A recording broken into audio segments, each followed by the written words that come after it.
Hello everyone, welcome back on this YouTube channel Learn with Fun Biology. So again I'm back with a new video और आज इस video के अंदर हम बात करने वाले हैं chapter human health and disease के बारे में।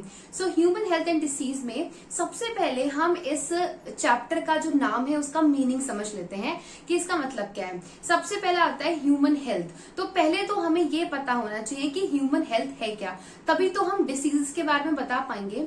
तो सबसे पहले ह्यूमन हेल्थ का मतलब क्या है। ह्यूमन हेल्थ का मतलब ये नहीं होता कि जो आपको फिजिकली फिट दिख रहा है, मतलब जैसे कि आपने देखा होगा जो लड़के जिम जाते हैं या जो प्रॉपर पतली सी सुंदर सी लड़कियां होती हैं या जो बहुत मोटे लोग होते हैं, दे आर नॉट हेल्दी। तो फिजिकली फिटनेस या फिर अगर किसी इंसान के अंदर, किसी पर्सन के अंदर एब्सेंस ऑफ डिसीज है तो इसको हेल्थ नहीं कहा जाता है। बेसिकली अगर कोई पर्सन मेंटली, फिजिकली और सोशल वेलबींग है सो उसको कहा जाता है हेल्थ। ठीक है, that is the perfect definition of health. So always be remember physically, mentally, social wellbeing, that is PMS। So simple. अभी हम आगे बढ़ते हैं। सो हमारी हेल्थ किन किन चीजों से अफेक्टेड हो सकती है। फर्स्ट ऑफ ऑल हमारी हेल्थ जो है वो अफेक्टेड हो सकती है by the genetic disorders.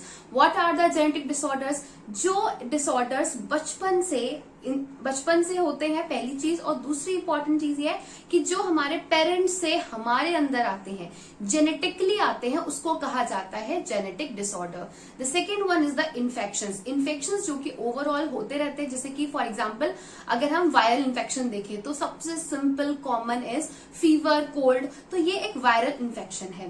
And third जिससे हमारी हेल्थ अफेक्टेड होती है that is the life style, जिस तरीके से हम जीते हैं। जैसे कि अगर कोई बहुत ज्यादा फैटी फूड वगैरह खा रहा है तो वो ओबेसिटी में जाएगा, वो बहुत मोटा होता जाएगा। और मे बी आगे अगर आप बहुत ज्यादा तेल वाला खाना खा रहे हैं तो कोलेस्ट्रॉल लेवल बढ़ता जाता है। It may lead to the atherosclerosis and so many more diseases. So ये बात हो गई हमारी बेसिक की हेल्थ हमारी किससे अफेक्टेड हो सकती है।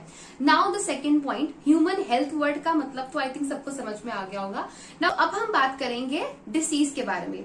As you all know chapter का नाम है human health and disease. So human health समझ आ गया। नाउ डिसीज के बारे में बात करते हैं। उसके नाम से ही पता चल रहा है डिसईज, मतलब हमारे ईज में कुछ डिस्कम्फर्ट हो रहा है, उसको कहते हैं डिसईज।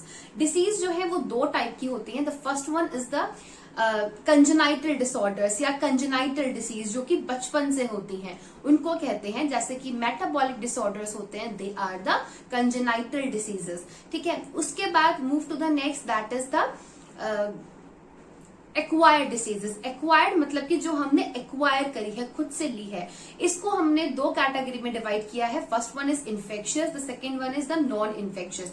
इन्फेक्शियस मतलब कि जो इन्फेक्शन एक दूसरे से फैल सकता है, जैसे कि सबसे कॉमन एग्जाम्पल इज कोल्ड, है ना, या फिर हम कह सकते हैं एड्स। ये एक तरीके का कॉमन एग्जांपल है इन्फेक्शियस डिसीजेस का, जिसको हम कम्युनिकेबल डिसीज भी कह सकते हैं। जैसे कि अभी right now corona, it is an infectious disease. The second one is non infectious disease. Non infectious disease में जैसे आ जाता है आपका जॉइंटिस। डिसीज के बारे में बात की है तो हमें डिसीज को कॉज करने वाले का नाम भी जान लेना चाहिए।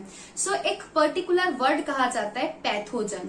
पैथोजन वर्ड का मतलब होता है जो डिसीज कॉजिंग ऑर्गेनिजम्स होते हैं उनको कहा जाता है पैथोजन। सो ये मैंने आपको एक बेसिक फंडामेंटल टिप बता दिया पूरा का पूरा इसके नाम के बारे में कि ह्यूमन हेल्थ का मतलब क्या है, डिसीज का मतलब क्या है। इन द नेक्स्ट वीडियो हम बात करेंगे कॉमन डिसीजेस के बारे में और इस तरीके से आपका ये सेशन जो है वो कंटिन्यूअसली चलता रहेगा। If you like this video then hit like button, subscribe my YouTube channel and share this video with your friends also.